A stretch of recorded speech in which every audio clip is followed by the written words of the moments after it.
Popkoor Venrode Voices bracht afgelopen weekend 2 keer de musical Hair in Schouwburg-Venray.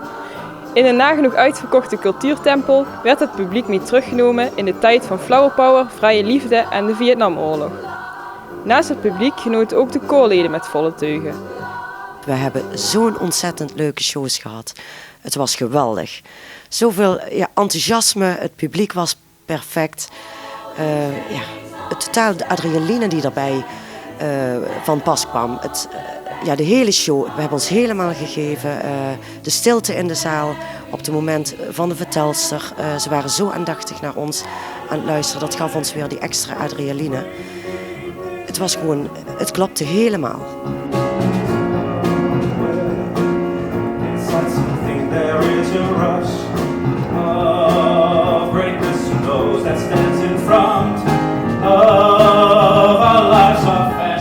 Hair is een legendarische musical waarin de spelers teruggaan naar het New York van de jaren 60. De hippies die zich afzetten tegen de verstikkende greep van de maatschappij en strijden voor vrede, vrije tijd en antiracisme. Voor de dames die deze tijd niet bewust hebben meegemaakt, de opgave zich in te leven in een hippie. Dat is even lastig, gezien ik natuurlijk niet van de hippie tijd ben. De sfeer, de nummers, de hele entourage eromheen. Dat begint al bij het uitzoeken van de kleding.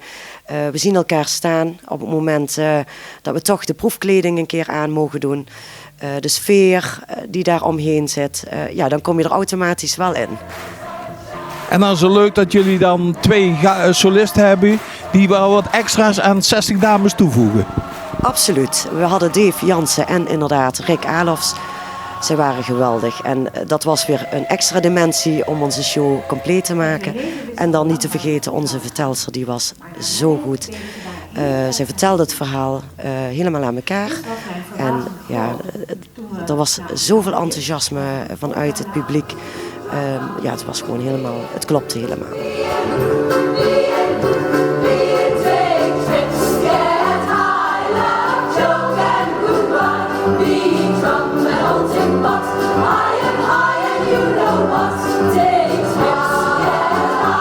Twee keer Hair was het resultaat van een gedegen voorbereiding.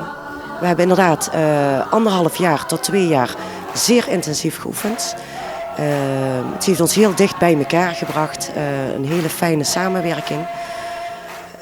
Het was geweldig. Het is hard werken geweest. Maar we weten wel waar we het voor hebben gedaan. We stonden er met z'n allen. Je merkt, het is één grote club aan het worden. Dat was het al.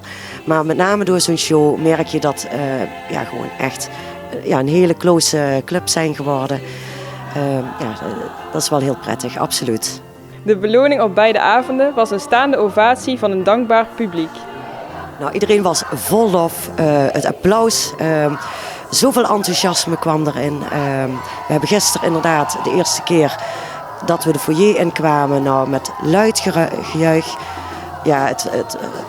Gewoon met 1 woord. Het was gewoon kicken. Ja. En nu is het denk ik ook een beetje afkicken. Dat is het ergste. Morgen zal zeker een hele vervelende dag worden. Dat is letterlijk afkicken. Je weet dat je het voor 2 shows doet. Ontzettend jammer, want als het aan ons had gelegen, zouden er nog zo een paar bij mogen komen. De dames van Venrode Voices breken nu iets rustigere tijden aan. Er zijn nog wel 2 open repetities op 29 november en 10 januari, waar het popkoor op zoek zal gaan naar gezellig zangtalent.